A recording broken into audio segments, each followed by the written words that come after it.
लगभग 1700 से 1800 वर्ष पूर्व भारत में पटुवे नामक एक व्यक्ति रहता था। वह अपनी पत्नी और 2 बच्चों के साथ एक छोटे जर्जर मकान में रहता था। उसे प्रतिदिन भोजन की व्यवस्था करने के लिए संघर्ष करना पड़ता था। अक्सर बच्चों के लिए ही पर्याप्त भोजन होता था, जबकि वह और उसकी पत्नी भूखे पेट सो जाते थे। यह दुर्भाग्यपूर्ण चक्र दिन प्रतिदिन चलता रहा। एक मनहूस रात जब वह अपने घर में सो रहा था, उसे एक अजीब सपना आया। इस सपने में उसने खुद को अपना घर, अपने बच्चे और अपनी पत्नी को पीछे छोड़ते हुए पाया। कुछ देर बाद उसने घोड़ों द्वारा खींचे जा रहे एक भव्य रथ में बैठे एक व्यक्ति को देखा। वह दिव्य आकृति सूर्य के समान तेज प्रकाश से जगमगा रही थी। जैसे ही उसने पास जाने का प्रयास किया, उसकी चमक इतनी चकाचौंध भरी थी कि उसकी आंखें चौंधिया गईं। आश्चर्यजनक रूप से उस आकृति ने प्रकाश को मंद कर दिया, जिससे वह व्यक्ति उसे स्पष्ट रूप से देख सका। उस दिव्य आकृति ने एक शानदार लाल धोती पहनी हुई थी, जिस पर मगरमच्छ के आकार के सोने और मोती के झुमके सजे हुए थे। उनके हार में हीरे, माणिक, नीलम और पन्ना जैसे कीमती रत्न जड़े हुए थे। उनके बाल सुंदर घुंघराले थे, जिनके ऊपर एक दिव्य मुकुट था, जो पृथ्वी पर न पाए जाने वाले रत्नों से जड़ा हुआ था। इस अलौकिक आकृति को देखकर वह व्यक्ति इतना अभिभूत हो गया कि वह बेहोश हो गया। पातुवे को बेहोश देखकर दिव्य स्वरूप ने उनके चेहरे पर पवित्र जल छिड़का, जिससे वे जाग उठे और रथ पर बैठ गए। उन्होंने कहा, मैं इनाया हूँ। उन्होंने पातुवे को पवित्र भोजन, दूध और फल भेंट किए। पातुवे ने उन्हें प्रसन्नतापूर्वक ग्रहण किया और क्षण भर के लिए उन्हें लगा कि वे स्वर्ग पहुँच गए हैं। अचानक उन्हें कठोर वास्तविकता का आभास हुआ। उन्हें अपने परिवार की भूख याद आई और अकेले भोजन करने पर उन्हें पछतावा हुआ। दिव्य इनाया ने पूछा, पतुवे, तुम इतने परेशान क्यों दिख रहे हो? पटुवे ने अपनी परेशानियों के बारे में बताया। उसे खुद भी यकीन नहीं था कि वह जीवित है या सिर्फ सपना देख रहा है। दिव्य इनाया ने धीरे से मुस्कुराते हुए कहा, मैं तुम्हारी परेशानी समझती हूँ। मैं तुम्हें तुम्हारे सूक्ष्म शरीर का उपयोग करके यहाँ लाई हूँ और तुम्हें एक उपहार देती हूँ, ताकि तुम अपनी परेशानियों से बाहर आ सको। तुम मरे नहीं हो। आशा और भूख से भरी निगाहों से पटुवे ने पूछा, क्या आप सचमुच मुझे इससे बचने में मदद करेंगी? दिव्य इनाया ने आश्वासन दिया, हाँ पटुवे, लेकिन सफल होने के लिए आपको कुछ नियमों का पालन करना होगा। दिव्य इनाया ने दिशा निर्देश प्रकट किए। 1. मैं तुम्हें एक पवित्र माणिक प्रदान करता हूँ और साथ ही निम्नलिखित निर्देश भी देता हूँ। 2. प्रतिदिन सूर्योदय से पहले शुद्ध हृदय से स्नान और पूजा करो। तुम्हारे विचारों में घृणा नहीं होनी चाहिए। इस माणिक द्वारा प्रदान किए जाने वाले 100 सोने के सिक्कों में से 90 सिक्कों की कल्पना करो। 3. उन 100 सिक्कों में से 20 सामाजिक कार्यों के लिए समर्पित करो, कुएं खुदवाने, पशुओं को खिलाने और उनकी देखभाल करने के लिए। 4. शेष 80 सिक्कों में से 20 दान में दो, जरूरतमंदों की सहायता के लिए। 5. 20 सिक्के कृषि कार्यों के लिए अलग रखो, बीज बोने और सब्जियां उगाने के लिए। 6. अगले 40 सिक्कों में से 10 राजाओं को और 10 मंदिरों को दान करो। 7. अंत में अंतिम 20 सिक्कों में से 10 ब्राह्मणों को अर्पित करो, जबकि शेष 10 अपने व्यक्तिगत उपयोग के लिए। इन नियमों को सहज स्वीकार करते हुए पटुवे आशावान हो उठे।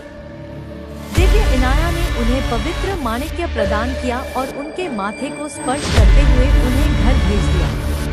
अचानक जागते ही पटुवे हांफने लगा, पसीने से तरबतर और अचंभित था। उसकी चीख सुनकर उसकी पत्नी चौंक गई और सदमे में बैठ गई। यह तुम्हें कहाँ से मिला? क्या तुमने राजा को लूटा? वह रोते हुए बोली।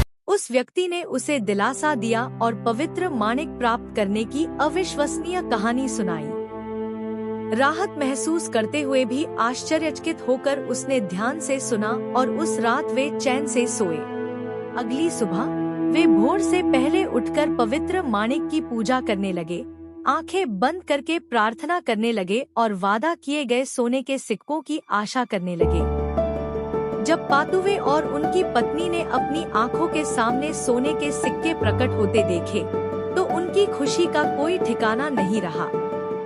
अंततः उनकी कठिनाइयों से मुक्ति संभव प्रतीत होने लगी। पटुवे ने 100 सोने के सिक्के बांटने का फैसला किया। उन्होंने 10 सिक्के अपनी पत्नी को घर की मरम्मत के लिए दिए। शेष 90 सिक्के देवी इनाया के निर्देशों के अनुसार बांटे गए और यह सिलसिला कई दिनों तक चलता रहा। एक दिन राजा ने प्रतिदिन चढ़ाए जाने वाले 10 सोने के सिक्कों पर ध्यान दिया और पटुवे की अचानक मिली संपत्ति के बारे में सोचने लगा। राजा ने उसे महल में बुलाकर उसकी संपत्ति के स्रोत के बारे में पूछा। पटुवे ने पवित्र माणिक के बारे में बताया, लेकिन उसका रहस्य उजागर नहीं किया। अचानक राजा ने रूबी की मांग की, लेकिन पटुवे ने ऐसा करने में संकोच किया। राजा ने उसे विदा कर दिया और रूबी को छीनने के लिए अपनी शक्ति का प्रयोग न करने का निर्णय लिया, क्योंकि उसका मानना था कि ऐसा करना लालच होगा। दिन बीतते गए, पातुवे का साला उनसे मिलने आया। उत्सुकतावश उसने बहन की कहानी सुनी और अधिक जानने की चाह में वह रूबी की जांच करने के अवसर की प्रतीक्षा करने लगा। एक दिन जब दंपति बाहर निकले तो उसने रूबी की कार्यप्रणाली और सोने के सिक्कों की उत्पत्ति के बारे में जानने का अवसर लपक लिया। उसने माणिक को उठाया और उसने कोई छिपी हुई दरार ढूंढने की कोशिश की, लेकिन उसे कोई दरार नहीं मिली। पूजा करने की कोशिश करने पर भी कोई सिक्के नहीं निकले। अधीर होकर वह माणिक को दूसरों को दिखाने के लिए बाहर ले गया और तभी वह एक घने अंधेरे जंगल में भटक गया।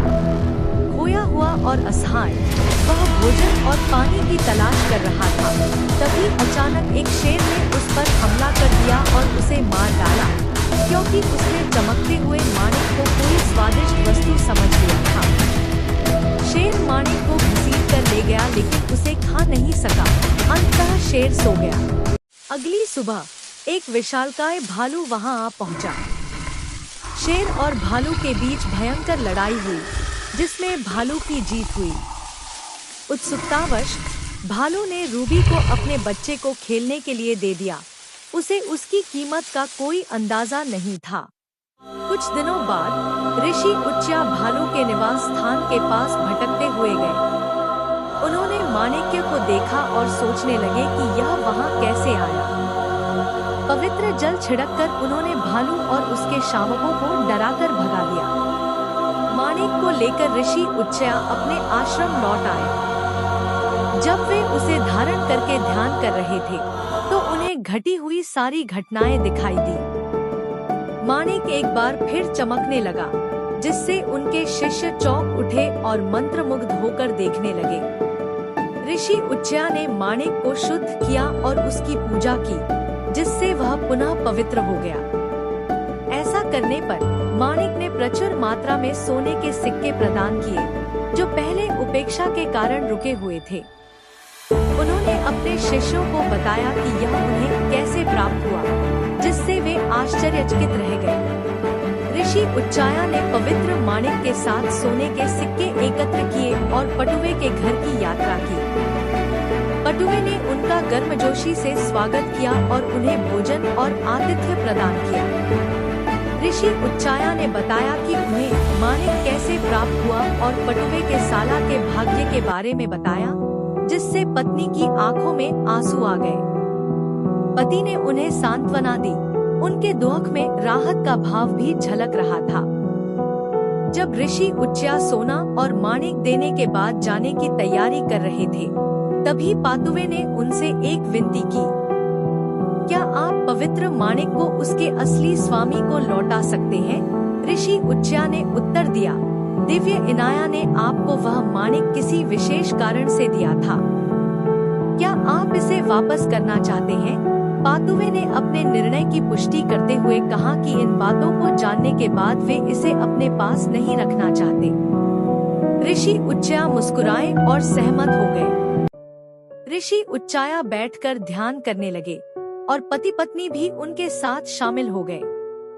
कुछ क्षण बाद दिव्य इनाया उनके तीसरे नेत्र में प्रकट हुई। ऋषि उच्चाया ने इस अनुभव के लिए कृतज्ञता व्यक्त की, जबकि पति पत्नी ने हाथ जोड़कर प्रार्थना की। दिव्य इनाया ने उन्हें आशीर्वाद दिया और पटुवे से बातचीत शुरू की। कठिनाइयों का सामना करने के बाद रूबी लौटाने की आपकी इच्छा सराहनीय है, लेकिन आप अपने दैनिक जीवन का बोझ कैसे उठाएंगे? पटुवे ने आत्मविश्वास से उत्तर दिया, ऋषि उच्चाया से प्राप्त सोने के सिक्कों से हम अपना जीवन फिर से संवारेंगे। दिव्य इनाया ने सहमति में सिर हिलाया और रूबी को वापस लेते हुए पटुवे को खजाने से आशीर्वाद दिया और अंतर्धान हो गए। कृतज्ञता व्यक्त करते हुए पटुवे ने देवी इनाया और ऋषि उच्चाया दोनों को धन्यवाद दिया। ऋषि उच्चाया अपने आश्रम लौट गए, जबकि पटुवे, उनकी पत्नी और बच्चे अपने जीवन में एक आनंदमय नए अध्याय की शुरुआत करने लगे।